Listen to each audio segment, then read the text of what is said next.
అందరికీ నమస్కారం. అనగనగా ఒక ఊరిలో స్టోరీ ఛానల్కు స్వాగతం. ఫస్ట్ టైం చూస్తున్న వాళ్ళు ఛానల్ సబ్స్క్రైబ్ చేసుకోండి, లైక్ చేయండి, షేర్ చేయండి, ఛానల్ ఫాలో అవుతుండండి.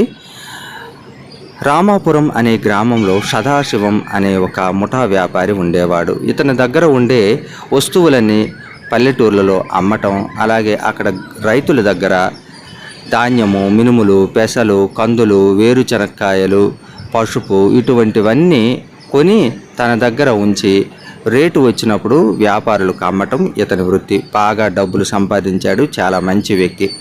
అయితే వ్యాపార నిమిత్తం ఒకరోజు అలా వస్తుండగా చీకటి పడింది. చిట్టడవి పక్క నుంచి రావలసి వచ్చింది. అలా వస్తూ ఉండగా మార్గ మధ్యంలో ఒక బలమైన వ్యక్తి ఆపి, నీ దగ్గర డబ్బులన్నీ ఇస్తే బతుకుతావు, లేకపోతే నిన్ను చంపేస్తాను అంటాడు. అయితే సదాశివం అంటాడు, చంపేస్తావా? అది నీ చేతిలో ఉందా?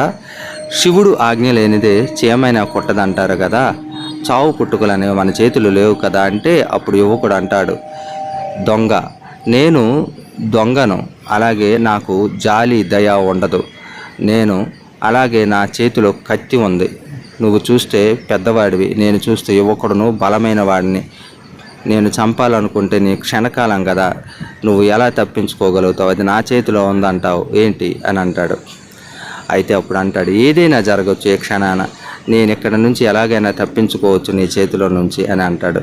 అది సాధ్యం కాదు, ఇంకా మాటలతో కాలయాపన చేయొద్దు, పెద్ద అయినా నీ దగ్గర ఉన్న డబ్బులు నాకు ఇచ్చే అంటాడు.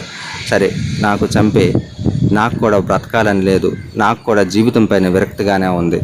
కానీ నేను నా స్టోరీ, నా కథను నేను చెప్తాను, కొంచెం సేపు నీ టైంను కేటాయించి ఆ కథను విను అంటాడు. సరే చెప్పు తొందరగా అంటాడు ఆ దొంగ. అయితే నాకు 3 కొడుకులు ఉన్నారు. నేను కష్టపడి బాగా సంపాదించాను డబ్బులు. వాళ్ళకు 3 ఇళ్ళు కట్టాను, వాళ్ళకు పెళ్ళిళ్ళు కూడా చేశాను, కోడలు వచ్చారు, మనవలతో ఉన్నాను. కానీ వాళ్ళు కష్టపడకుండా నేను తెచ్చే డబ్బుతోనే వృధాగా కాలయాపన చేస్తూ జలసా చేస్తూ ఉన్నారు. వాళ్ళకి ఎంత చెప్పినా వినట్లేదు. యువకులు కష్టపడాలి కదా, నాతో రండి, మన వ్యాపారం నేర్చుకోండి అన్నా కూడా పట్టనట్లే ఉంటారు. నా మాట వినట్లేదు, నాకు విరక్తి వచ్చింది, నేను చనిపోవాలనుకుంటున్నాను, కాబట్టి నన్ను చంపే అంటాడు. అయితే అప్పుడు ఆ దొంగ క్షణకాలం ఆలోచించి, ఎంతసేపు చంపొద్దు, చంపడం నీ చేతిలో ఉందా అన్నావు, ఇప్పుడు చంపేయమంటున్నావు. నీ పరిస్థితి చూస్తే నాకు చాలా జాలి కలుగుతుంది. అలాగే నా పరిస్థితి కూడా రేపు ఇంతే. నా బిడ్డల కోసం, నా కుటుంబం కోసం నేను ఇలా దొంగతనాలు చేస్తున్నాను. జీవితకాలంలో నేను సంపాదించి కూడబెట్టినా కూడాను వాళ్ళు కూడా ఇలాగే తయారవుతారేమో. కానీ ఒక మాట చెప్తాను, నీలాంటి ధర్మపరులను, నీలాంటి మంచి వ్యక్తిని చంపితే నాకు శిశుహత్య, గోహత్య, మాతృహత్య, అనేక రకాల పంచపాతకాలు నన్ను చుట్టుకుంటాయి. కాబట్టి నిన్ను చంపను, కాకపోతే నువ్వు కూడా నాకు ఒక సహాయం చెయ్యు అంటాడు. మీకేం సహాయం చేయగలనంటే, నాకు నీ వ్యాపారం నేర్పించు, నేను నీలాగే వ్యాపారం చేసుకొని బతుకుతాను, కుటుంబ పోషణ చేస్తాను అంటాడు. అప్పుడు సదాశివంకు చాలా సంతోషం అనిపించింది.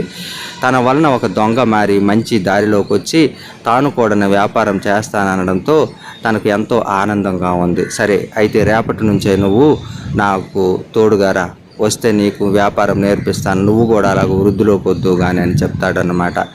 ఈ కథలో మనకి ఏం తెలిసిందంటే, మనము అడ్డగోలుగా సంపాదించిన, అది మన కుటుంబాన్ని పోషించినా అది ఎటువంటి నిరుపయోగం అన్నమాట. మంచి దారిలోకి వెళ్ళాలంటే మంచి వాళ్ళతో సావాసం చేయాలి, మంచి మాటలు వినాలన్నది. ఈ కథ మీకు నచ్చినట్లయితే ఛానల్ ఫాలో అవ్వండి, సబ్స్క్రైబ్ చేసుకోండి. మరో మంచి కథతో ముందుకు వస్తాను. అందరూ బాగుండాలి.